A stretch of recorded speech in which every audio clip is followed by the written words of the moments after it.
TVU, Canal Universitário de Fortaleza. O Tribunal Regional Eleitoral do Ceará vai gastar cerca de 12 milhões de reais nas eleições municipais de 2012. Os preparativos para o pleito estão em ritmo acelerado.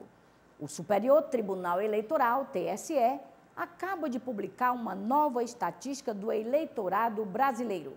O país encerrou 2011 com 136.533.043 eleitores, registrando um crescimento de 240.706 inscrições somente do mês de novembro para dezembro do ano passado. No Ceará, no mesmo período, o crescimento foi de apenas 21.509 eleitores. Temos até agora, em todo o estado, 5.958.240 eleitores. Em 27 municípios do Ceará, houve diminuição do eleitorado e em 11 municípios, aumento superior a apenas 1%. No programa Boas Práticas de Gestão, nós vamos conversar com o presidente do Tribunal Regional Eleitoral do Estado, desembargador Ademar Mendes Bezerra, que vai nos dar os principais detalhes sobre as eleições de 2012. Confira.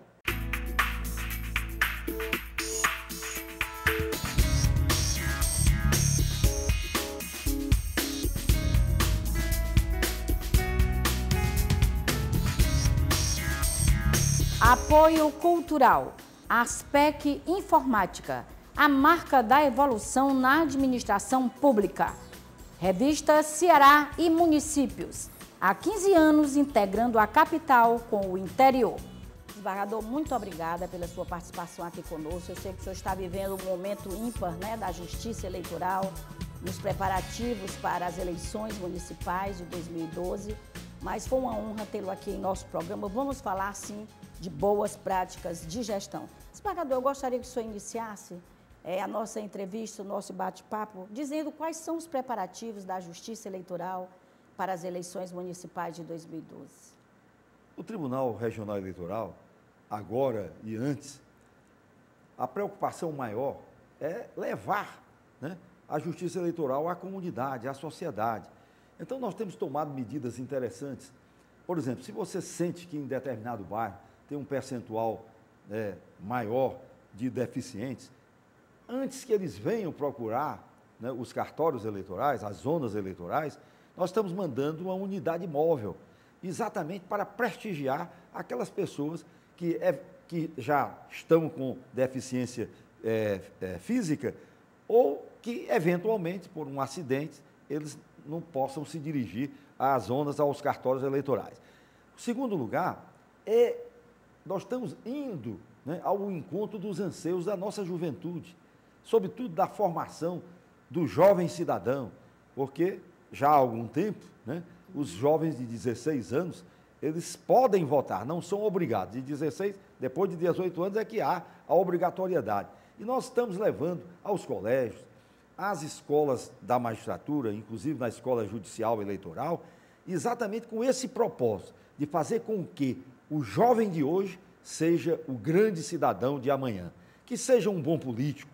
Dizia Rui Barbosa que por mais pródigo que seja um homem público, desde que a verba pública seja gasta em favor da educação, não teria havido melhor emprego dela. Imagine-se isso em 1910, se tivesse sido aplicado no Brasil, nós estaríamos hoje como o Japão, como a Coreia, que deram esse privilégio à educação.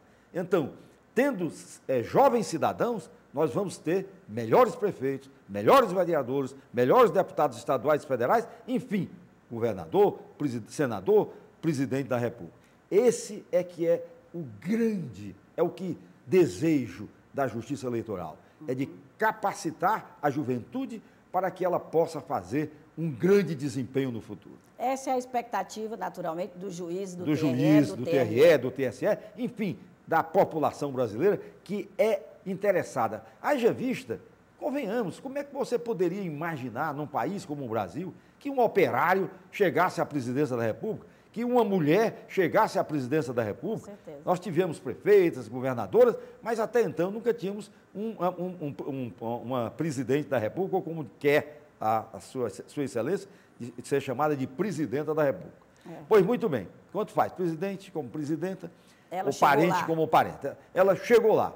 E Exato. então, isso também capacita muito o voto feminino, porque o contingente populacional de mulheres é bem maior, é mais expressivo do que o dos homens. Aliás, na última E pela pesquisa primeira vez, aumentou, né? as mulheres, que já tiveram esse aumento que a ilustre jornalista está dizendo, e certamente foi esse o motivo que foi possível se eleger uma mulher à presidência da República. Aumentou o eleitorado, mas em compensação as mulheres ainda não estão com percentual, aquela cota de 30%, de 30%. que é para o partido, né? Por que o senhor acha que acontece isso, Olha, desembargador? em primeiro lugar, no Nordeste, no Norte e no Nordeste, a mulher, ela foi...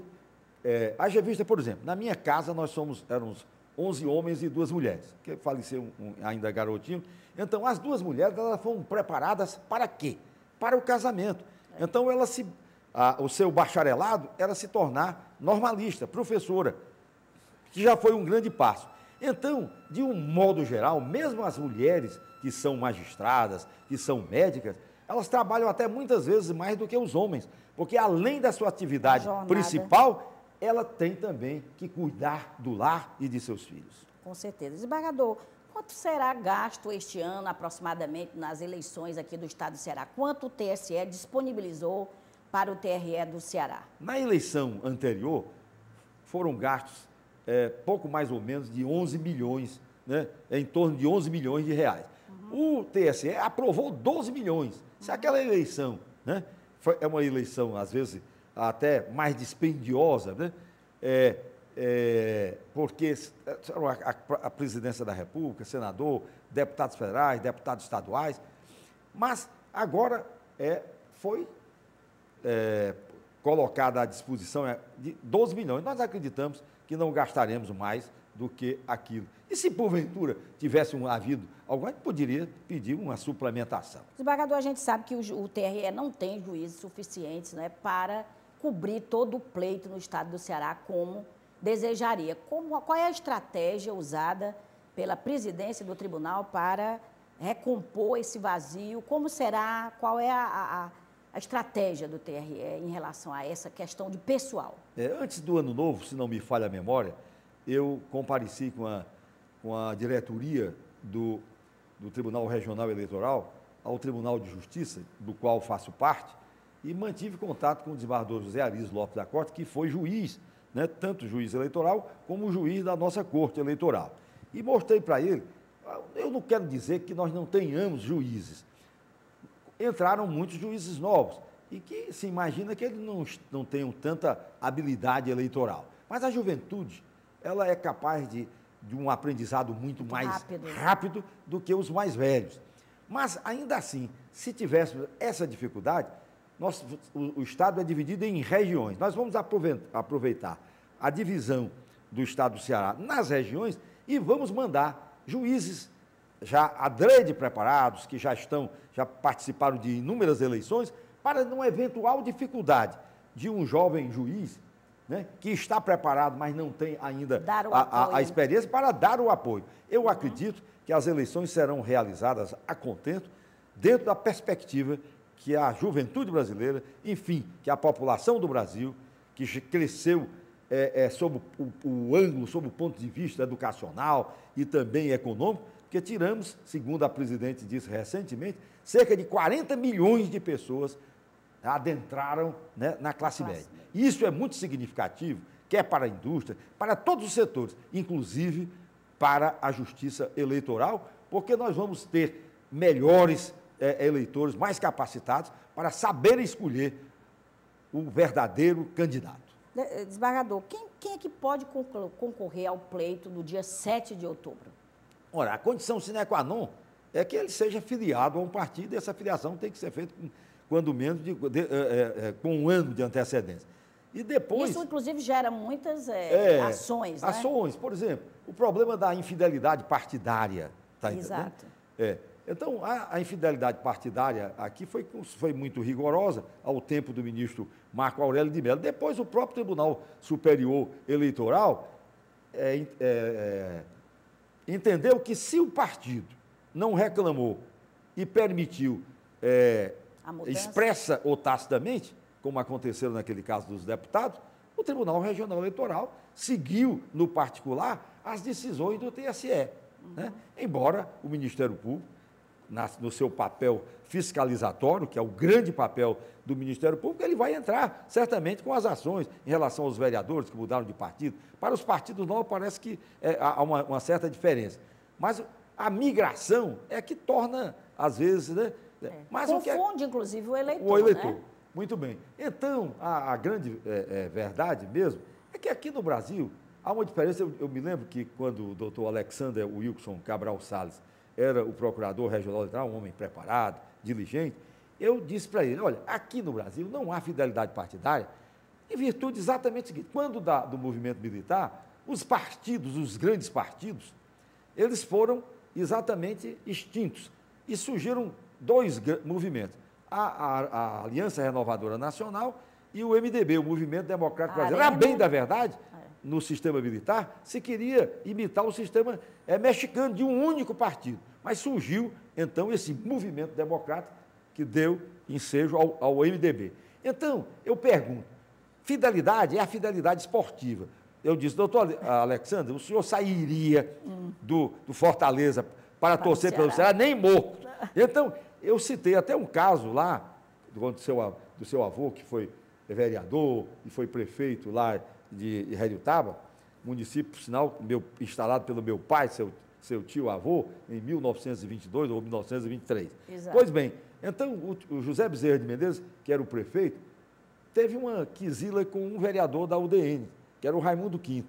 E o meu tio, por afinidade, que também era do PSD, como o meu pai era do PSD, o irmão era da UDN.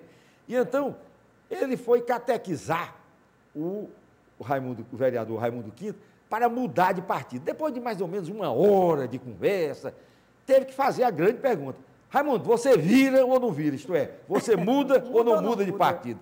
Ele olhou assim e disse: Mané Batista, eu viro, desde que você me empreste a sua cara. Então, isso aí é que se chama de fidelidade. Então, no Brasil, lastimavelmente, não está havendo. Mas eu creio que, com a criação dos partidos que têm uma origem também sindical, como é o caso do PT e de outros partidos, eles são mais porque é como se fossem integrantes do seu próprio sindicato. Então, eu acho que vai haver, mas ainda é tênue essa situação de fidelidade partidária no Brasil. Ainda é muito frágil, muito frágil. Desembargador, agora, por exemplo, até quando se pode tirar o título eleitoral, transferir? A parte de transferência já foi encerrada? Tem que ser, pelo menos, no mínimo de 90 dias, né? Se não me falha a memória. Então, de um modo geral, as pessoas já devem ter pedido. E aquelas que se esqueceram ou que deixaram para a última hora, elas poderão justificar os seus votos. Desembargador Adhemar, os prefeitos afastados, por exemplo, eles podem registrar as candidaturas até o prazo limite concedido pelo tribunal, mesmo sem terem sido julgados? Olha, eu entendo que eles podem pleitear o registro. Agora, o deferimento ou não do registro vai ficar a cargo do juiz eleitoral, porque essa eleição é municipal. A competência é do juiz eleitoral. Os recursos é que serão examinados em grau de recurso no Tribunal Regional Eleitoral. E o tribunal já tem hoje, mais ou menos, pelo menos uma lista prévia dos prefeitos que podem ir para a reeleição, porque a gente sabe que muitos não poderão mais candidatar-se. Isso aí eu insisto em dizer que fica difícil para eu responder, porque alguém poderia se valer da minha eventual afirmativa que pode. Ora, o próprio presidente do tribunal disse. Então, essa matéria é da pertinência, da competência do juiz eleitoral, é o titular da zona eleitoral. Aqui, em Fortaleza, são várias zonas, são vários juízes, né? Muito bem. Então, quando eles se forem deferidos, o Ministério Público poderá impugnar esse deferimento, né? Pleitear, né? O cancelamento ou a cassação desse registro. e como aconteceu na eleição passada. Agora, existem situações, por exemplo, eu me recordo aqui de um fato em que o doutor Manuel Salviano, que um médico muito prestigiado, ex-prefeito, deputado federal, por ter exatamente contratado um gesseiro para o hospital, aquele que vai encanar as pernas, os braços, em caso de eventual acidente, a primeira coisa que eu fiz foi dizer que conhecia o doutor Manuel Salviano, que era um homem de bem, etc., mas como o Tribunal de Contas dos Municípios tinha considerado aquele ato de improbidade, que para mim, pessoalmente, não era, está entendendo? O Tribunal Regional Eleitoral não tinha competência para desfazer a decisão, tanto que depois ele pleiteou e pôde se candidatar e creio que foi eleito, né? Eu acredito que sim. Foi. Deputado federal. Hoje ele é deputado federal, Ele está querendo também ser candidato, já é pré-candidato. Pré-candidato a prefeito de Juazeiro. Desembargador, o número de candidatos a vereador também vai aumentar nesse pleito, né? A última decisão do TSE foi concedendo aquela ampliação das câmaras municipais que haviam diminuído em 2008. O TRE já trabalha com esse número até também? Agora, esse assunto, assim, claro que isso era digamos, os políticos, sobretudo do interior, e os deputados que são votados nesse